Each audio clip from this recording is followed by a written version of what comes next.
7번입니다. 7번. 자, 보세요. 우리 문제 한번 읽어주세요. 시작. 하나님의 율법은 무엇을 명하고 있습니까? 한 번 더 크게. 시작. 하나님의 율법은 무엇을 명하고 있습니까? 네, 답 한번 읽어주세요. 답. 시작. 인격적이고 완전하며 지속적으로 순종하라고 명하고 있습니다. 우리는 우리 마음과 목숨과 뜻과 힘을 다하여 하나님을 사랑하고 이웃을 나 자신같이 사랑해야 합니다. 하나님이 금하시는 것은 결코 하지 말아야 하며 하나님이 명하시는 것은 늘 해야 합니다. 예, 나오죠. 하나님의 율법은 무엇을 명하고 있습니까? 그랬어요. 율법. 그러면 우리 여기 방향유산 율법이 뭐예요? 예, 율법. 율법 많이 듣잖아요, 우리. 율법이 뭐예요? 그냥 생각하는 대로 얘기해봐요. 율법이 뭐 같아요? 법이 뭐예요, 법? 우리 이렇게 정해져 있는 그 틀 안에 법. 그러니까 보통 우리나라 법이 어때요? 보통 하라는 게 많습니까? 하지 말라는 게 많습니까? 하지 말라. 그러니까 세상 법은 거의 하지 말라는 거예요. 도둑질하지 마, 뭐 하지 마, 뭐 하지 마, 뭐 살인하지 마, 뭐 강간하지 마, 뭐 이런 다 드는 거 거기면 감옥 가는 거잖아, 그죠? 근데 하나님의 법은 뭐예요? 하라는 것도 있고 하지 말라는 것도 있죠. 근데 세상 법은 다 하지 말라는 거예요, 거의. 이게 법이에요, 법. 근데 율법은 뭐냐면 한번 따라해서 하나님의 법. 율법 중에 제일 중요한 10가지를 뭐라고 하죠? 10계명. 10계명. 외워보세요. 왜 그래? 10계명인데 10계명이 대표적인 법이죠. 10계명. 보세요. 근데 봐봐요. 이 답 보세요. 답. 인격적이고 하나님 율법 무엇으로 명하고 있습니까? 근데 인격적이 뭐예요? 그냥 막 지키는 게 아니라는 거죠. 우리 마음에서 지켜지는 거다. 완전하고 지속적으로 순종하라고 명하고 있다. 그럼 뭐냐면 인격적이고 완전하고 지속적으로 순종하라고 명하고 있다. 계속 우리는 우리 마음과 목숨과 뜻과 힘을 다해서 하나님을 뭐해라? 사랑해라. 여기 봐봐요. 뭐라고 했어요? 하나님을 사랑하는데 뭐라고 했어요? 처음에 마음, 그 다음에 두 번째 뭐예요? 목숨, 그 다음에 또 뜻, 그 다음에 힘 다해서 사랑해라. 그래요. 봐봐요. 자, 우리 방현 집사님에게 또 묻겠습니다. 그러시면 안 되는. 네. 하나님을 마음을 다하고 목숨을 다하고 뜻을 다하고 힘을 다해서 사랑하고 있습니까? 네. 아멘. 진짜? 네. 네. 전은혜 사모님은? 네. 마음은 그렇죠, 우리가. 마음은 그렇죠. 다 내놔 그러면 못 내놓지만 마음은 그렇잖아요, 우리가 어쨌거나. 이렇게 사랑하는데, 이렇게 사랑하래요. 그죠? 이게 중요한데. 그 다음 한번 읽어보세요. 같이. 이웃을 뭐하라? 나 자신같이 사랑하라. 하나님이 그만큼 결코 말하지 말며 하나님이 명하시는 것은 다 행해야 된다, 이런 거잖아요. 근데 하나님 사랑, 이웃 사랑이라고 하잖아요. 이웃 사랑. 이게 율법의 두 큰 틀이다. 하면 두 큰 틀. 이것이 율법의 모든 것이다 그러는 거. 하나님 사랑, 이웃 사랑. 근데 이웃 사랑하면 좀 이렇게 좀 막연하잖아. 이웃 사랑이 뭐예요? 오늘 질문하면서 좀 이렇게 편하게 해야지. 이웃 사랑이 뭐예요? 가족 아닌 그냥 그 가까운 지인들? 근데 이웃 사랑 가족도 포함해서 이웃이거든요. 나 아닌 남은 다 남이라고 하면 안 되지만 내 몸이 아닌 모든 사람은 다 이웃으로 생각해야 되거든요. 그러니까 가족이 가장 가깝지만 어떻게 이웃을 내 몸처럼 사랑을 하는데 근데 그렇게 안 되잖아요. 근데 봐봐요. 이웃을 사랑하라. 그럴 때 봐봐. 이름만 있잖아요. 성경에. 심는 대로 거둔다. 그죠? 그 다음에 이건 성경에 없지만 이런 비슷한 성경이 있어요. 그죠? 남의 눈에 눈물 나게 하면 내 눈에 피눈물 난다. 이게 무슨 뜻이야? 그것도 심는 대로 거둔다는 거잖아. 그러니까 내가 덕을 베풀고 선한 일을 하면 그 선이 나한테 다시 열매를 맺어서 돌아온다. 그리고 잠언서에 이런 말 나오거든요. 막 이렇게 물에다가 빵을 던지래. 8개나 7개나 던져버리래, 물에다. 이게 무슨 뜻이냐면 많이 베풀고 살아라. 그러면 나중에 이게 내가 어려울 때 다 돌아온다. 그런 뜻이. 그러니까 심는 대로 선을 심으면 뭐가 거둬져요? 선.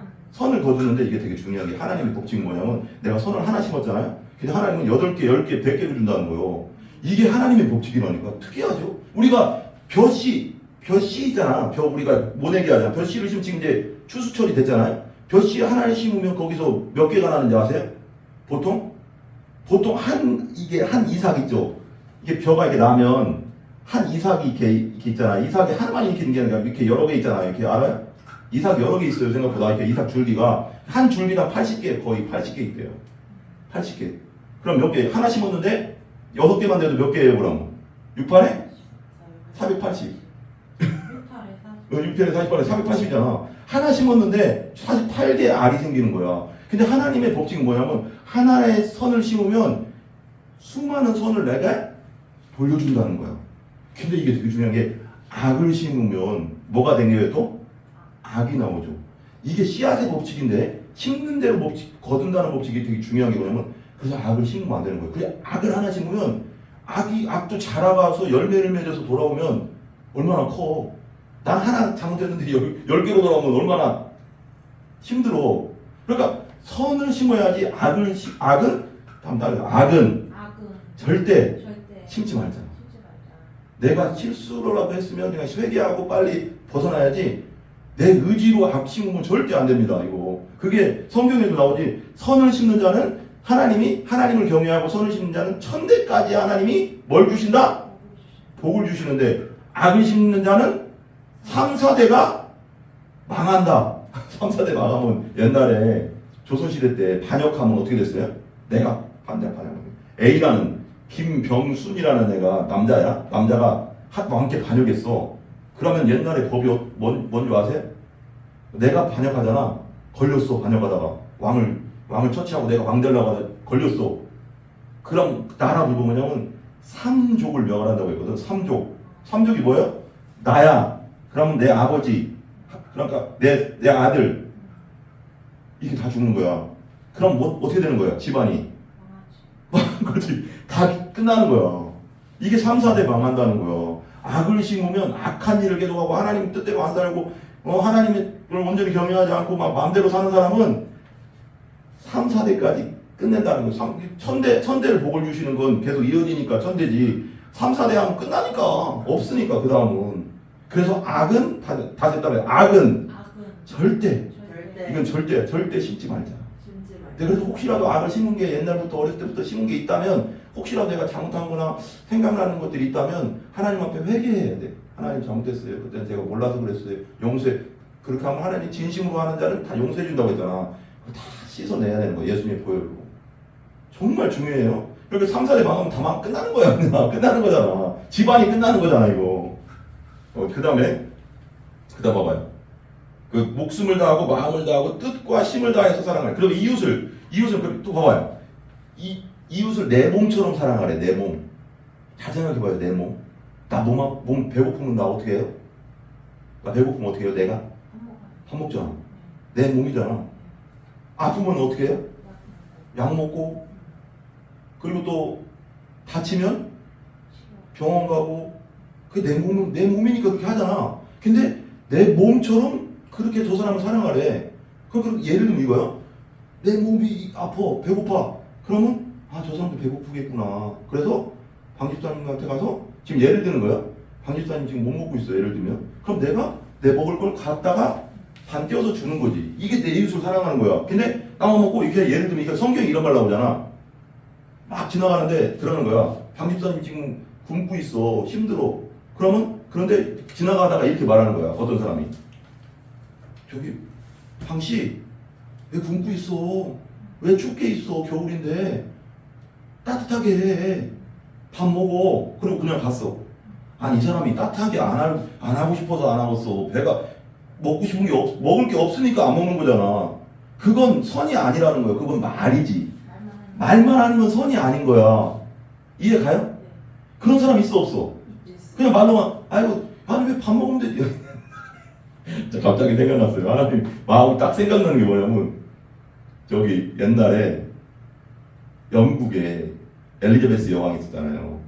지금 돌아가셨어요. 이번에 옛날에 지금 90 거의 다 돼서 또 돌아가셨는데 그 전에 여왕 1600년 600년도에도 또 다른 여왕이 있었어요. 영국에. 근데 그 여왕이 어느 날 막 백성들이 죽어간대. 그러니까 예를 들어 이런 거야. 참 마음을 모른다는 거지.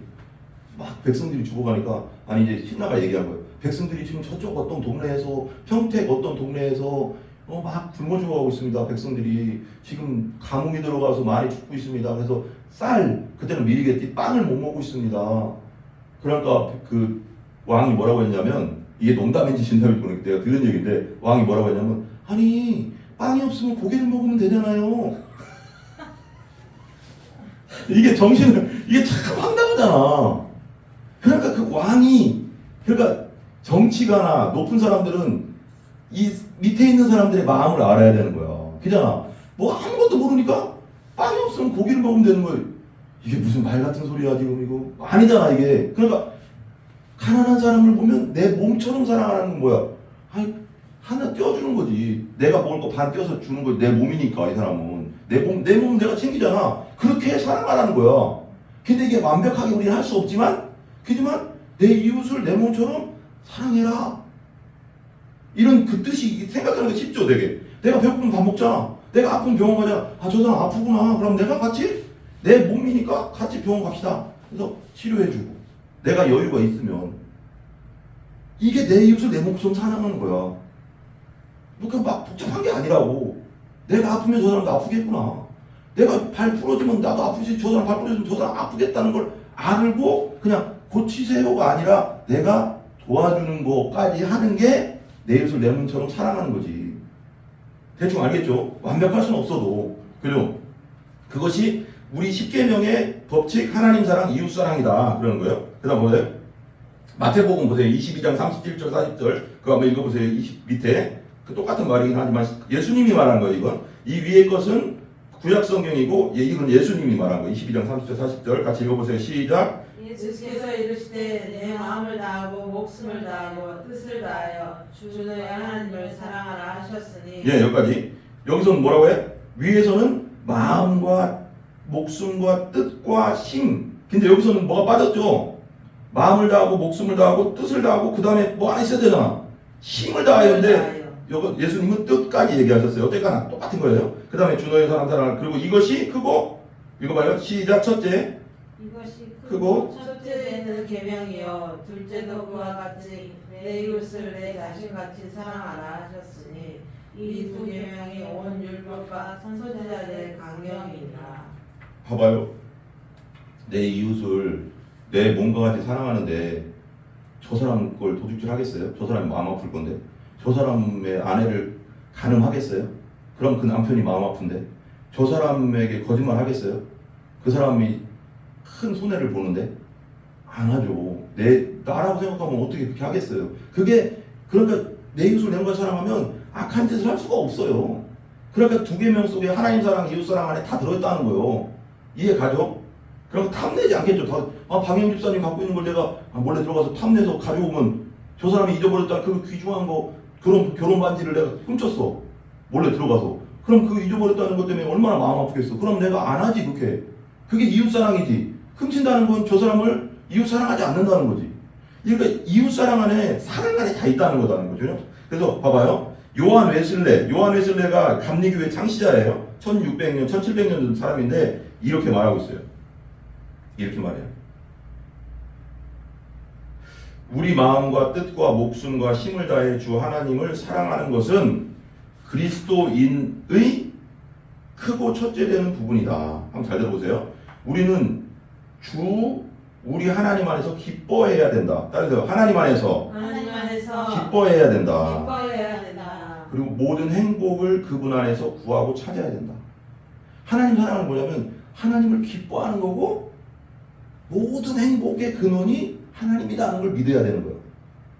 돈이 아니라 내 배우자가 아니라 내 자녀가 아니라 그건 두 번째고 모든 행복은 하나님에게서 나온다. 모든 행복은 하나님에게서 나온다. 하나님에게서 나온다. 그 하나님에게서 행복을 받으면 행복이 흘러가는 거지. 내 자녀에게 흘러가고 내 배우자에게 흘러가는 거지. 아까 좋은 말 했어요. 아까 내 방향에서 여기 와서 좋은 말 했는데 마음이 열리고 하나님 앞에 마음이 열리고 하나님의 은혜를 받으면 행복해지는 거죠. 그럼 가정이 행복해지고 내 주위가 행복해지는 거예요. 아멘. 근데 내가 하나님이 없고 예수님이 없고 그러면 아까 말했잖아요. 아까 그분 이름 대면 안 되겠다. 유튜브 다 나가니까 이 그분도 뭐해? 괴롭다잖아 삶이. 예수님이 없는 건 괴로운 거야. 예수님이 있는 게 행복인데 하나님이 내 안에 꽉 채워져 있는 게 행복인데 이게 없으면 언젠가는 힘든 거야. 지치는 거야. 돈 다 번 거 다 병원에 다 들어가고 그냥 지치는 거야. 그냥 내가 왜 살았나 싶고. 근데 하나님으로 가득 차면 그게 은혜 받았다고 하는 거지. 우리가 은혜로 충만하면 좀 아파도 행복하고 좀 집안이 좀 안 되는 것 같아도 주님 때문에 행복하고. 하나님이 없으면 환경에 지배를 받는 거야. 그다음에 하나님이 없으면 환경에 지배를 받는다. 지배를 받는다. 그게 무슨 뜻일까요? 돈 없으면 괴로워, 아프면 괴로워, 배우자가 좀 사랑 안 해주면 괴로워, 자식이 좀 말 안 들으면 괴로워. 끝도 없어. 이 세상에서는 하나님 없으면 끝도 없는 괴로움과 끝도 없는 고통. 몸이 좀 아프면 난 왜 그럴까? 다른 사람 또 비교하게 되고 시기 질투 막 온갖 그 고난. 그러니까 왜 그러잖아. 생로병사라고 하잖아. 끊임없는 고통과 아픔, 걱정, 근심뿐이 없어. 그래요, 안 그래요? 근데 하나님이 딱 있으면 당연히 우리 그리스도인들에게도 몸이 아플 때가 있고요. 고통이 있을 때도 있고요. 자식이 진짜 말 안 들을 때도 있고요. 다 있어. 우리도 있어. 없진 않아. 그렇지만 누구 때문에 그게 해결이 돼? 아, 이건 하나님의 뜻이 있다. 믿으니까 이건 하나님이 해결해 주신다. 하나님 뜻이 있어서 우리 집안에 이런 일이 생긴다. 하나님이 전체를 하나님 자녀를 붙잡고 있다는 내가 하나님 자녀이기 때문에 하나님 자녀를 붙잡고 있다는 걸 난 믿기 때문에 우리 집안에 일어나는 이런 어떻게 보면 세상 사람들이 말할 때 참 나쁜 일이라고 하지만 욥처럼 얘기할 수 있는 거지. 주신이도 하나님이시고 가정하신 하나님이시고 하나님 찬송합니다. 그리고 나중에 하나님이 갑절의 복을 주시잖아. 하나님을 끝까지 믿으니까 어려움이 와도 흔들리지 않는 거지. 근데 하나님이 없으면 어려움이 오면 아까 말한 대로 나 왜 그러지? 나한테 왜 그러지? 왜 이런 맨날 고민과 근심과 걱정뿐이 없어. 그래서 하나님을 처음으로 사랑해야 되는 거야. 하나님이 처음으로 되면 무슨 일이 와도 행복할 수 있는 거야. 아멘? 아멘. 되게 중요한 말이에요. 그래서 봐봐요. 모든 행복을 누구에게서 찾아라? 하나님 되게 중요해요. 그리고 기도할 때 그렇게 기도하세요. 아침 저녁 기도할 때도 하나님 저는 하나님을 기뻐하고요. 모든 행복을 하나님 안에서 찾기를 원합니다. 하나님 도와주실 줄 믿습니다. 우리는 내 아들 네 마음을 내게 바치렴 그러는 거예요. 우리는 내 아들아 내 딸아 네 마음을 내게 줘라 그러는 거예요. 하나님은. 그럼 하나님이 그 마음을 붙잡고 행복을 주겠다는 거야. 다른 거에 마음 두지 말고 하나님 말씀을 듣고 지켜야 한다. 마음 깊이 간직한 영혼을 모든 행복을 하나님에서 찾아야 된다. 어떻게 하면 되나? 내 마음을 하나님께 드려야 되는 거 어떻게 해야 되나? 주님 안에서 이거죠. 항상 주님을 바라보면서 기뻐해라. 항상 기뻐해라. 쉬지 말고 기도해라. 기도는 하나님과 대화하는 거죠. 범사에 감사해라. 범사는 뭐야? 모든 일이야. 아프건 슬프건 뭐 이건 하나님 뜻이 있다고 믿기 때문에 감사하는 거지. 고난이 와도 이걸 통해서 하나님 더 큰 뭔가를 주시려고 하는구나. 감사하는 거야 그냥. 아멘? 하나님 뜻이 있다. 그러니까 마음 깊이 간직한 하나님이 말씀을 듣고 지켜야 한다. 마음 깊이 간직한 영혼을 주께 드려 내 마음을 내 영혼을 하나님께 드려서 오직 그분만이 영혼을 다스리게 될 때 우리 마음이 참지 못하고 이렇게 외치는 것도 당연하다. 그래요. 하나님만이 영혼을 다스리게 해야 된다. 이게 되게 중요해요. 따라해봐. 하나님만이 영혼을 내 영혼을 다스리게 해야 된다. 나 자신이 다스리게 하면 안 된다. 내 감정이 다스리게 하면 안 된다. 아멘. 내 배우자가 나를 내 영혼을 다스리게 하면 안 된다. 이게 되게 중요한 뜻이에요. 내 자식이 내 영혼을 다스리게 하면 안 된다. 따라해봐. 돈이 내 영혼을 다스리게 하면 안 된다. 내 욕심이 나를 다스리게 하면 안 된다. 이게 무슨 뜻이에요? 하나님보다 우위에 두지 말란 말이에요. 어떤 것도. 그게 불행해지는 거야. 내 자식이, 내 남편이, 돈이 내 최고가 되잖아? 돈 없으면 걱정되고, 돈 있으면 좀 낫고, 내 자식이 속색이면 걱정되고, 좀 잘 되면 또 이렇게 되고, 흔들리는 게 이 세상이야. 내 배우자가 좀 괜찮으면 괜찮고, 내 배우자가 나 사랑 안 해주면 또 떨어지고, 이건 계속 왔다 갔다 하는 거야. 세상 어떤 것도. 근데 하나님은 영원히 변해요, 안 변해요? 안 변하기 때문에 하나님 바라보면 흔들림이 없어. 내 배우자가 조금 나 사랑 안 해줘도, 내 자식이 조금 속색여도, 돈이 좀 없어도 흔들리지 않는단 말이에요. 근데 이 세상 것에 기준을 두면 맨날 흔들리는 거야. 좋을 땐 좋지만 나쁠 땐 확 떨어지고, 이게 계속 이렇게 되는 거야. 근데 하나님은 꾸준하시고 영원하시고 흔들림 없는 반석이기 때문에 하나님 바라보면 절대 흔들릴 일이 없다. 아멘? 여러분 끝까지 그렇게 가시기 바랍니다. 아멘. 우리 마음이 참지 못하고 이렇게 나는 하나님을 사랑합니다. 오 나의 주님, 내 힘이시오. 주님은 내게 견고한 밥이십니다. 내 구주, 나의 하나님, 나는 주님을 신뢰합니다. 그리스도인의 의의 중요한 둘째 부분, 둘째 계명은 아까 말한 첫째 계명과 떼어놓을 수 없을 만큼 밀접하다. 하나님 사랑, 이웃 사랑은 떼어놓을 수 없다 이거요. 하나님 사랑한다고 하면서 이웃은 이런 얘기 그렇지만 막 무시하고, 그럼 그거 하나님 사랑하는 게 아니라는 거요. 그 하나님 사랑 못 받은 사람이라는 거요. 그렇죠? 그래요, 안 그래요? 내 이웃을 네 자신같이 사랑하라. 사랑하라. 즉 이렇게 얘기해요. 이분은 요나스는 즉 가장 상냥한 호의를 베풀고 가장 진심 어리고 다정한 애정을 다해 모든 악을 막거나 없애고. 그러니까 이런 얘기 그렇지만 옛날에 여기 이름 대면 좀 그러니까 옛날에 방혜영 집사님이 거기한테 했던 모든 호의와 사랑과 친절이 방혜영 집사님 잘한 거예요. 그건 그 사람이 나쁜 거지. 그건 없어지는 건 아니에요. 하나님은 그걸 보셔.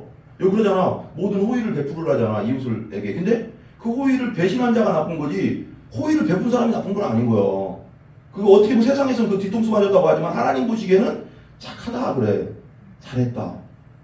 그래. 근데 그 사랑을 배신하고 그 베품을 배신한 게 나쁜 거지. 그거에 대한 하나님의 뭐라고 할까요? 책망을 분명히 듣게 돼 있어. 그 사람이. 불쌍하긴 하지만. 근데 내가 내 마음을 다해서 호의 베풀고 친절하게 했고 사랑 베풀었던 것이 없어지는 게 아니에요. 하나님은 다 보시고 계시다는 거예요.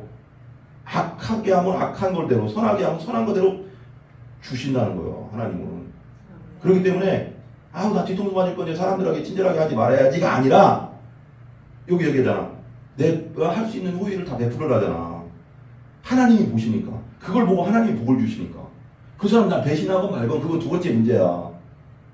그리고 내가 호의를 베푸는 건 나잖아. 그걸 하나님이 보신다는 거야. 그러니까 중요한 게 뭐냐면 우리가 해야 될 건 뭐냐면 항상 따라해봐요. 하나님 앞에서 하는 게 중요한 거야. 하나님 보시니까. 그 사람이 나를 배신할 수도 있고 나의 호의를 무시할 수도 있고 내가 친절을 베풀었는데 불친절하게 할 수도 있어. 그렇지만 하나님 보시는 건 내가 하는 것을 보는 거야. 저런 상황 속에서도 저런 애가 호의를 베푸는구나. 저런 상황 속에서도 방혜영 집사가 사랑을 해주는구나. 그렇게 따지면 우리 예수님이 우리를 사랑할 이유가 뭐가 있어? 우리가 부족하고 죄덩어리고 악하고 시기 질투 미움으로 가득 찬 우리를 왜 사랑하겠어? 그렇게 따지면 예수님이 이웃을 사랑한 거야. 이웃된 우리 목숨을 다해서. 근데 그 사람들 중에 예수님을 배반한 사람도 있고 그때 당시 바리새인들은 죽이기까지 하고 했어요. 그래도 십자가에 죽으시면서까지도 얘기해. 자기를 찌르고 죽이는 사람한테 하나님 마지막 그래. 하나님. 그 예수님의 사랑이 얼마나 대단해. 예수님이 기도를 하는 거예요. 마지막 돌아가기 전에. 저들이 알지 못해서 저럽니다. 알지 못해서 나를 이렇게 죽입니다. 하나님. 저들을 용서해 주세요. 하고 죽어. 대단하지 않아요? 이게 이웃 사랑이라고. 우리도 마찬가지. 우리가 사랑받을 존재가 아니잖아. 하나님 앞에 사랑받을 존재가 아니라니까. 죄 가운데 있는 원수라니까 하나님 앞에. 근데 원수까지도 사랑했다니까. 우리가 원수라니까 하나님 보시기에는 죄는 원수기 때문에 우리 안에 있는 더럽고 악하고 추하고 악한 거 보면 하나님이 우리를 사랑할 수가 없어. 우리를 안을 수가 없다고. 근데 예수님을 죽여서 그 피를 피고 깨끗하게 씻어서 나를 안아주시는 거지. 이런 사랑이 어딨냐고. 너무 놀랍지 않았습니까? 난 얘기하면서 시계 보면서 이렇게 나도 얘기하면서 눈물이 나려고 그래. 솔직히 말해서 야, 하나님의 사랑은 너무 크구나. 예수님의 사랑은 너무 크구나. 그죠? 네, 또 넘어갈게요. 그 다음에 가장 상냥한 호의로 사랑하는 것이다. 가장 진심 어리고 다정한 애정을 다해서 모든 악을 막거나 없애고 할 수 있는 한 모든 선을 행하려는 강한 열망으로 이웃을 껴안으라. 이웃을 친구나 친족, 그냥 아는 사람은 물론 나를 존경하는 사람이나 나를 친절을 베풀었거나 그 친절에 보답하는 덕스러운 사람뿐만 아니라 나에게 친절을 베풀고 나를 사랑해 주는 사람뿐만 아니라 모든 사람을 다 사랑해라. 그러니까 당신이 한 번도 본 적 없고 이름도 알지 못하는 사람이나 당신이 알기에 악하고 반갑지 않은 사람, 악의에 차서 당신을 이용해 먹은 사람까지도 제외하지 않고 전부 포함한 모든 사람이 이웃사랑이라는 거야. 왜 그러냐면 나에게 악하게 했어도 내가 선으로 대하잖아. 왜 그렇게 해야 돼 내가? 나 기분 나빠 죽겠는데 나는 선을 베풀었는데 저 사람 악을 베푸네? 근데 어떻게 사랑을 해? 무엇을 위해서? 예수님 말한 대로 저들이 몰라서 그렇습니다. 하나님 저들을 용서해 주세요. 저들 영혼을 불쌍히 여겨주세요. 왜? 나에게 악하게 한 것보다 저들이 지옥 가는 게 더 불쌍한 거야. 여러분 이거 되게 중요한 말이야. 나에게 악하게 한 건 잠깐이잖아. 난 어차피 고통받고 좀 상처받았을지라도 지옥은 안 가잖아. 예수님이 있어서. 근데 저들이 나를 악하게 했다고 해서 내가 저들에게 복음도 안전하고 예수님도 안전하면 이 사람은 영원히 지옥이니까. 그러니까 예수님의 말을 항상 생각해야 돼. 저들이 알지 못해서 그렇습니다. 용서해 주세요. 저 영혼을 불쌍히 여겨주세요. 이 마음으로 다가가는 거지. 속에서는 밉지. 그렇지만 그 영혼을 생각하면 불쌍한 거야. 안 그래? 그 영혼을 생각하면 불쌍하잖아. 내가 한마디 안 해서 지옥 가는데. 그잖아요? 너는 지옥 가! 미워. 근데 그 지옥이 영원하니까 문제 아니야. 영원히 고통당하는 게 문제 아니고 예수님도 그래서 우리를 사랑하신 거잖아요. 모든 사람에게 사랑을 베풀어라. 왜? 복음을 전해야 되잖아. 복음을. 당신은 이런 사람들도 당신 자신과 마찬가지로 변함없이 행복하길 갈망하고 소망하면서 천국 가길 소망하면서 나 자신같이 그들을 사랑해야 한다. 그들의 영혼을 슬프게 하거나 몸을 다치게 할 만한 것들이 그들에게 이르지 못하도록 나 자신에게 하듯 변함없이 그들을 보살펴라. 이것이 사랑이다. 이 내 힘으로 안 되지만 기도하면서 가면 하나님이 힘 주신다니까.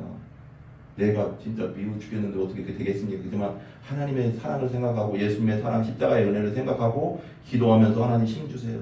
나도 그렇게 사랑할 수 있는 힘 주세요 하면 하나님이 힘을 주셔서 가는 거지. 그게 그리스도이냐. 내 힘으로 되는 게 아니지. 그죠? 그 다음에 후안 산체스라는 또 목사님이 이렇게 얘기해요. 하나님의 율법은 무엇을 명하고 있습니까? 라는 질문에 대한 답은 간단하다. 온전한 순종이다. 다음에 온전한 순종이다. 근데 우리가 온전히 순종할 수 있습니까? 없습니까? 안 되죠. 완전히 지킬 수는 없어요. 근데 이게 그러니까 그런 뜻이라는 거예요. 이것은 아주 부담스러운 말이긴 하지만 우리는 율법이 주어진 맥락을 이해해야 된다. 율법의 은혜, 즉 하나님의 구원 계획이라는 맥락 속에서 주어졌다. 율법의 은혜는 하나님의 구원 계획 속에서 주어졌다는 거예요. 그래서 로마서에 보면 율법은 니들이 율법을 지켜서 천국으로는 올 수 없어. 이 십계명만 해도 거짓말하지 말라고 있는데 그 거짓말을 우리가 완벽하게 예를 들면 이거예요. 봐봐요. 80년을 살았어요. 내가 거짓말하지 말라고 했어요. 그죠? 십계명 중에 하나 있잖아요.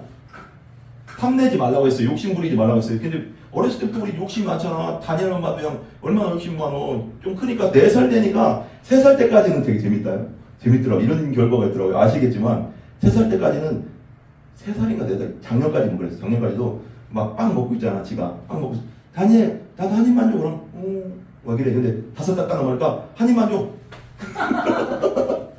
이게 욕심이잖아. 이 탐심 부리지 말라는 것도 벌써 우리는 다 걸려. 성 10계명에 910계명 중에 10번째가 탐심을 가지지 말라. 욕심이잖아. 근데 그게 우리 안에 있단 말이에요. 원죄로, 죄성으로, 성향으로 우리가 가지고 태어난단 말이에요. 그게 죄인이란 말이에요. 우리는. 그러니까 벌써 5살만 돼도 막 욕심을 막 부리는데 근데 봐봐. 80살까지 예를 들면 내가 80살까지 살다가 80살 딱 되고 나서 1일 있다 죽었어. 80살 1일. 근데 80살 마지막 날 그리고 그 다음날 죽었어. 근데 80날 마지막 때까지는 거짓말도 안 하고 탐심도 욕심도 안 부리고 예를 드는 거야. 욕심도 안 부리고 누구 한 번도 탐낸 적도 없고 시기 질투도 한 번도 안 했어. 이런 사람 없지만 근데 안 하다가 마지막 날 거짓말하고 화내고 욕하고 죽었어. 이 사람 그럼 율법을 범한 사람이 안 범한 사람이요? 범한 거야. 그러니까 완벽할 수가 없어. 이렇게 80년까지 그렇게 살 수가 없지만 그래서 우리에게 예수님이 필요한 거야. 예수님이 이걸 다 이루어놓으신 걸 믿으라는 거야. 너희들을 위해서 이걸 내가 다 했어. 그러니까 그걸 받아들여. 그럼 내가 너희를 구원할 거야. 너희 천국 백성 되게 할 거야. 이렇게 될 수도 없을 뿐더러 우리는 평생 사는 동안 거짓말 한 번도 안 하고 살 수도 없고 욕심 안 부리고 살 수도 없는 존재고 안 돼. 불가능. 그냥 당단에 불가능하다. 불가능이라니까. 우리가 그렇게 살 수도 없다니까. 율법의 은혜는 그 율법은 뭘 깨닫게 한다면 율법은 죄를 깨닫게 한다고 했거든. 따라해. 율법은 죄를 깨닫게 한다. 그게 무슨 뜻일까요? 율법은 죄를 깨닫게 한다는 게 무슨 뜻일까요? 박영민 집사님. 그러니까 내가 죄인인 걸 알게 하는 거지. 그리고 왜 십계명에 탐심을 부리지 마라, 욕심 부리지 마라, 거짓말하지 마라 이런 걸 보면서 그걸 죄인 줄 아는 거지. 아, 내가 죄인이구나. 내가 거짓말했지 나도. 맞아. 나도 욕심 많이 부렸지. 맞아.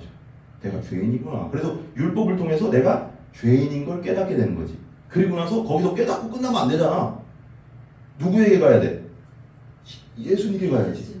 예수님 내 죄를 이 죄인을 위해서 예수님이 십자가에 죽었구나. 그래서 거기까지 가야지 구원받는 거지. 그래서 예수님 받아들이게 하는 거야 율법은. 근데 율법이 선한 거야 악한 거야? 율법은 악한 게 아니야. 선한 거야. 근데 율법을 하나님은 지키라고 하잖아. 근데 그 다음 얘기가 그 얘기예요. 그 다음 거네. 하나님은 이스라엘을 애굽에서 구해내시고 시내산으로 이끄셨다. 그리고 너희가 내 말에 순종하고 내 언약을 지킨다면 이라고 얘기했어요. 말에 순종하고 언약을 지키래 라고 선언하시고 나서 처음부터 이렇게 말씀하셨다. 나는 너희 하나님 신이 되고 신이라는 거예요. 신이 되고 너희는 내 백성이 될 것이다. 한 다음에 나는 너희의 신이 되고 너희는 내 백성이 될 것이다. 이거 무슨 뜻이냐면 내가 너와 함께해서 너를 지켜줄 거야 이거야. 나의 신이 되어가지고 전능하신 분이 나의 신이 돼서 나를 지켜주면 얼마나 든든해. 그러니까 내가 백성이 되면 그런데 니들이 할 게 뭐냐면 내 말에 순종해야 돼 이거야. 순종만 하면 돼 이거야. 근데 안 되지만 따라서 율법은 하나님의 구원 계획이라는 맥락 속에 주어진 것이다. 구원의 계획 속에 주어진 것이라는 거예요. 율법이 요구하는 온전한 순종은 하나님의 구원 계획에 대한 반응이다. 무슨 뜻일까요? 율법이 요구하는 온전한 순종 하나님의 구원 계획에 대한 반응이다. 전심을 다하는 헌신이다. 여기서 나갈게요. 구약 성경에 그것을 이렇게 말한다. 아까 말한 거 똑같은 거예요. 너는 마음을 다하고 뜻을 다하고 힘을 다하여 네 하나님 여호와를 사랑해라. 은혜라는 맥락이 우리를 구원하신 하나님께 전심으로 헌신하는 반응을 이끌어낸다고 봐요. 우리의 힘으로 율법을 지킬 수 있는 게 아니라 뭘로 지킬 수 있다? 따라해봐요. 은혜로 지킬 수 있다. 이거 되게 중요한데요. 내가 가끔씩 설교할 때 얘기했죠. 율법은 뭐냐면 하면 복 주고 못하면 벌 준다 이거요. 은혜는 받을 수 없는 자에게 주시는 선물이라고 하는 게 은혜예요. 성경적인 뜻이 뭐냐면 내가 예를 들면 나 맨날 엄마한테 다니엘이 그래. 전원에 엄마한테 맨날 잘못만 하고 맨날 막 대들기나 했는데 엄마가 막 어느 날 야 너 운동화 떨어졌네? 운동화 사줄게. 자 운동화 신어.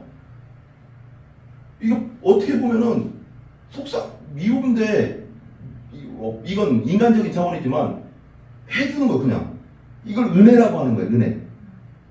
세상 사람들한테는 그렇게 안 하지. 그렇잖아요. 예를 들면 내 자식이니까 미워도 해주고 말 안 들어도 해주는 거잖아. 좀 해주고 싫을 때도 있지만 예를 들면 미움은 그렇지만 어떻게든 먹여주고 입혀주고 해주려고 하잖아. 그게 은혜야. 하나님 입장에서는 내가 무슨 사랑받을 존재가 아니야.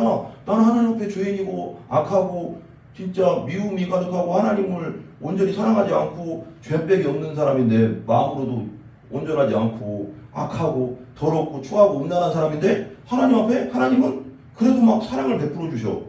이게 은혜라고 하는 거예요. 받을 수 없는 자에게 주시는 선물. 따라요. 받을 수 받을 수 없는 자에게 없는 자에게 주시는 주시는 선물. 선물. 이게 은혜야, 은혜. 근데 봐봐, 율법은 뭐 잘하면 이거 주고, 예를 들면 이거 봐. 내가 다니엘이 잘하면 밥 주고 잘 안 하면 밥 안 주고 이거야. 이게 율법이야. 그럼 맨날 밥 못 줘. 짜증나서.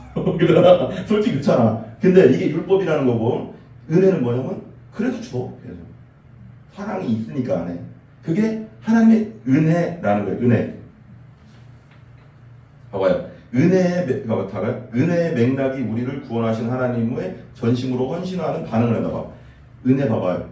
이거 내가 또 철든 사람 얘기했잖아요. 그때 철 안 들었을 때는 회초리 맞으면 무서워서 엄마 말 듣고, 또 엄마 없으면 또 딴짓하고, 오락실 가지 말라고 하면 엄마 있을 때는 엄마 눈치 보다가 오락실 안 가다가 엄마만 없으면 사라져서 100원 챙겨가서 막 오라가고 있고. 내가 그랬어 옛날에. 이게 무서우면 하고 무섭지 않으면 안 하고. 하나님 무서우니까 뭐 하고. 뭐 이건 율법이야. 이게 종교생활이야 이거. 이렇게 하면 괴로워. 교회 다니는 게. 이렇게 사는 사람 많어. 근데 교회 다니면서도 이렇게 하면 안 돼. 은혜는 뭐냐? 이거야. 철든다는 거. 이거 헌신한다고 하잖아. 은혜를 받으면 하나님이 나를, 이 죄인을 예수님을 통해서 이렇게 사랑했구나. 십자가에서 피를 다 쏟으면서까지 이렇게 나를 사랑했구나. 하나님의 사랑에 내가 보답해야지가 뭐냐면 물질을 내라는 게 아니라, 보답해야지가 뭐야? 하나님 말씀대로 살아야 되겠구나. 하나님 마음 아프게 하지 말아야 되겠구나. 철드는 거지. 철. 은혜를 받으면 철드는 거야. 따라해. 은혜를 받으면 철드는 거지. 내가 부모가 말 안 해도 알아서 부모 마음 안 아프게 하려고 잘하지. 이게 은혜 받은 거야. 근데 율법은 무서우면 하고 무섭지 않으면 안 하고. 이게 어렸을 때 하는 거지. 근데 철들면 우리 엄마가 나를 이렇게 위해서 고생했구나. 내가 잘해야지. 엄마 아프시면 내가 병원 데리고 가고, 엄마 좀 뭐 드시고 싶은 거 없나? 엄마가 좀 갖다 드려야지. 이게 철드는 거잖아. 예전에는 이런 생각 안 했지. 어렸을 때는. 그죠? 그잖아요. 이게 철드는 거. 은혜 받는다는 건 쉽게 말해서 철드는 거예요. 철드는 거. 하나님의 사랑을 받으면 그 사랑에 보답할 줄 아는 거지. 아멘. 온전한 순종과 하나님의 구원의 계획을 그리고 그 다음에 봐요. 믿음의 반응을 우리는 사랑이라고 부른다. 그다음에 믿음의 반응은 사랑이다. 그죠? 사랑은 이웃을 향한 사랑으로도 흘러간다. 믿음의 반응은 사랑이다. 믿음, 하나님의 사랑, 이웃 사랑. 그다음에 믿음, 하나님의 사랑, 이웃 사랑. 믿음 없으면 안 돼. 여기에는 문제가 하나 있다. 바로 우리는 아까 얘기했잖아요. 온전하게 순종할 수 없다는 것이다. 우리는 힘이 없어. 그렇게 할 수 있는 힘이. 그러나 좋은 소식이 있다. 예레미야 31장에서 하나님은 율법을 그분 백성의 마음에 기록할 것이라고 말씀하신다. 우리에게 성령을 주셔서 하나님 뜻대로 살 수 있게 해주신다는 거죠.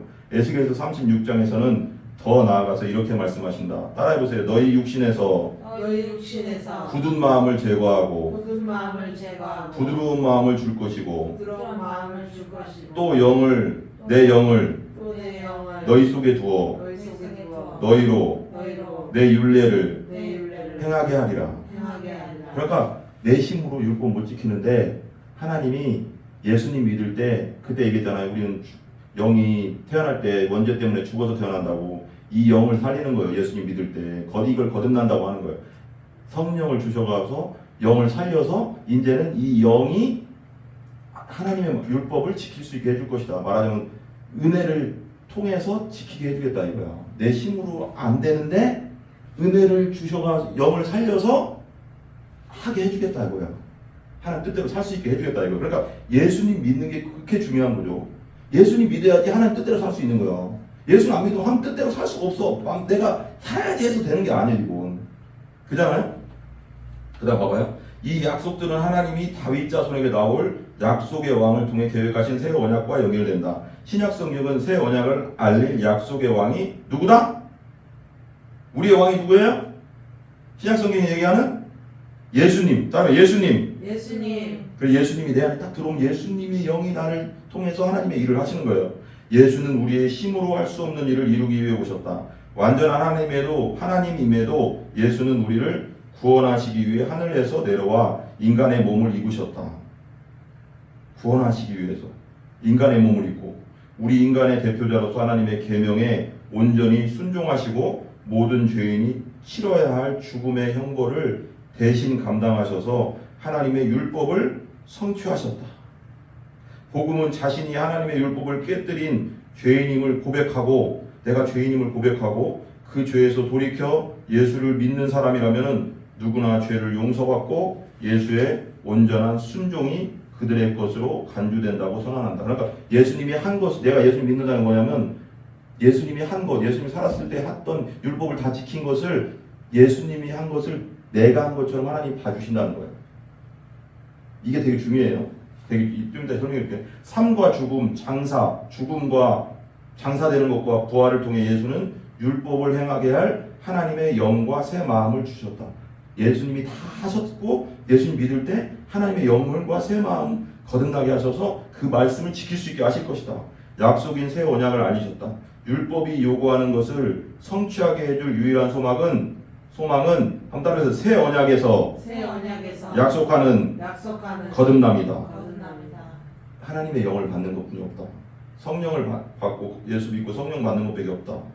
새 언약을 약속을 받으려면 그리스도 안에서 새 생명을 얻고 거듭난 사람은 새 마음과 내주하는 하나님의 영, 성령이죠. 하나님의 영, 율법에 순종할 힘을 주시는 그분의 영을 얻는다. 그랬어요. 여기 한번 더 한번 읽어주시면 마지막으로 이거 한번 보고 쉬겠습니다. 보세요. 이게 순서거든요. 예수 그리스도 안에서, 이게 예수 그리스도예요. 예수 그리스도 안에서 화살표대로 갈게요. 그 다음 보세요. 새 생명을 얻어요. 예수님 믿으면 새 생명, 하나님의 영이 들어와서. 그 다음에 한번 따라해보세요. 그 다음에 그럼 새 생명 받는 걸 거듭난다, 다시 태어난다 그런 거예요. 다시 태어난다. 내 영이 다시 태어난다. 죽었던 영이 다시 태어난다 이거고요. 그 다음에 보세요. 그 다음에 뭐가 되냐면 새 마음이 주어지는 거고, 그 다음에 따라해보세요. 내주하는 내 안에 계신 하나님의 영이 주어지는 겁니다. 이게. 그 다음에 보세요. 율법에 순종할 힘을 이때 생기는 거예요. 율법 순종. 이게 이렇게 이어지는 거예요. 뭐가? 예수 그리스도 안에서 예수 그리스도를 믿으면, 제대로 믿으면, 내가 죄인입니다 하고 예수님을 제대로 믿고 십자가의 은혜를 믿고 부활의 은혜를 믿으면 새 생명이 내 안에, 이건 실제 사건입니다. 이게 그냥 뭐 머릿속에서 일어나는 게 아니고 실제로 내 영에서 이루어지는 사건이에요. 새 생명이 내 안에 들어오고 거듭나서 다시 태어나게 돼서 새 마음이 들어오는데, 이 새 마음, 죽었던 마음, 그 죄에 타락했던 마음이 아니라 새 마음이 생기는데 이제 하나님의 영이 같이 들어와요. 내 안에. 이렇게 아까 말했는데 이거 항상 그림을 생각하세요. 내 영은 죽어 있었는데 이게 살아나는 거예요. 살아나서 새 영을 부어주신 거야.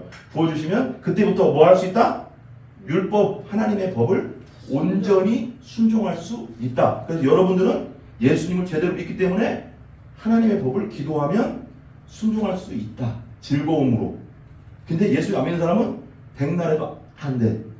근데 우리는 예수님의 하나님의 영이 계시기 때문에 기도하고 하나님 말씀대로 살려고 하면 하나님이 살 수 있는 힘을 내 영 안에서 주셔. 이건 엔진이 봐봐요. 오토바이, 옛날에 난 오토바이는 못 탔어요. 오토바이 우리 때 막 애들 많이 타는 애들 있었는데 오토바이 배우고 싶었어요. 근데 아버지가 오토바이 배우지 말래요. 우리 아버지 때도 1970년대 말 그때인데 우리 아버지 때도 오토바이가 유행했나 봐요. 많이 탔나 봐요, 사람들이. 근데 우리 아버지 말해요. 이게 되게 재밌는 얘기 하나 해줄게요. 좀 지루하니까. 자, 이게 우리 시골길 있잖아요. 읍내예요. 금산 읍내인데 시골길 가다 보면 이렇게 있어요. 여기가 이제 우리 동네 기물리인데 여기가 시골길 쫙 있어요. 옛날에 비포장도로였잖아요. 여기가 그거예요. 그 내과고. 근데 여기가 이게 내려오는 길이 약간 낭떠러지. 여기가 약간 낭떠러지야. 여기가 한 5, 6m, 7m 될 거예요. 이렇게 떨어지면 죽어. 근데 아버지가 옛날에는 음주운전에 그런 게 없었어요. 별로 70년대에는. 그래서 오토바이 탈 때도 술 먹고 타고, 아시죠? 옛날 아저씨들은 그랬어요. 술 먹고도 오토바이 타고 막 술 먹고, 그때는 당도 많이 없었어. 그래서 술 먹고 맨날 다녔대 여기를. 그러다가 여기쯤 오면 이게 꺾인다고 했더니 꺾이잖아요. 꺾이면 이렇게 꺾이는구나. 죄송해요. 이렇게 꺾이니까 여기 꺾이면 여기로 날라. 윙 날아가서 뚝 찍어서. 그래서 아버지가 한 40, 50 됐는데도 이빨이 너무 좋아. 그래 어떻게 하다 이야기를 들었어. 아빠는 이빨이 되게 좋네. 막 이런저런 얘기하다가 들었는데, 야 이거 내 이빨 아니오. 자기 이빨 아니래. 틀니 같은 건지 모르겠지만 자기 이빨이 아니래요. 아니 이빨이 너무 빠듯하고 너무 좋아. 그래 내 이빨 아니야 이거. 그래 왜요? 그래 나 젊었을 때 오토바이 타다가 술 먹고 오토바이 타다가 막 날랐잖아. 그래서 저기 날라가 떨어져. 그러다 먹고 그래요. 또 날아가고 안 죽은 게 다행이지. 두 번인가 떨어졌대 이렇게. 안 죽은 게 다행이지 날랐는데도. 하나님이 참 목숨도 길게 해주신 거지. 나중에 가시긴 했지만 이렇게 이거 왜 얘기했나 근데. 근데 봐봐. 내가 이 얘기 왜 했지? 갑자기 아버지 얘기. 아버지 얘기 왜 했지? 네, 넘어갑시다. 오토바이 얘기하다. 네, 웃기는 얘기 하려고 했는데 뭔가 이어지지가 않네. 오토바이. 와, 엔진. 오토바이. 엔진이 틀린 거야, 이건. 율법을 갖고 내심으로 하는, 율법을 따라요. 내심하고 하나님의 능력은 우리가 그냥 상식적으로도 완전 틀리잖아. 이 거듭난다, 예수 믿고 거듭난다는 거 뭐냐면 하나님의 능력이 내 안에 들어오는 거야. 이거 완전 틀린 거야. 오토바이 엔진 이 2명 타고 3명 타잖아? 주저앉아. 이거 오토바이 옛날 시티백 2명 타면 그냥 가긴 가. 3명 타도. 어떤 애들은 옛날 우리 때 보면 애들 진짜 노는 애들 보면 진짜 특이했어. 보셨나 모르겠네. 옛날에 오토바이 막 4명씩 타고 막 남자애들 막 4명씩 쫙 시티백을 디디디 잘 안 나가. 디디디 간다. 근데 엔진이 뭐해서? 약해서.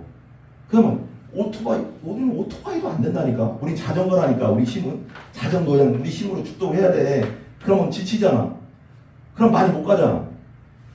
그러면 하나님의 뜻대로 살아야 되는데 종교생활은 뭐냐면 디디디디 자전거 타고 막 가는 거야. 그냥 계속.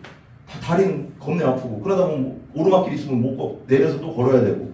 그게 내심으로 하는 거야. 근데 거듭나고 하나님의 능력, 기도의 능력으로 하는 건 뭐냐면 하나님의 능력으로 하는 거야. 이건 완전 그러니까 자전거 타다가 뭐 타는 거냐면 벤츠 타는 거야. 벤츠 최고급이 나한테 들어온 거야.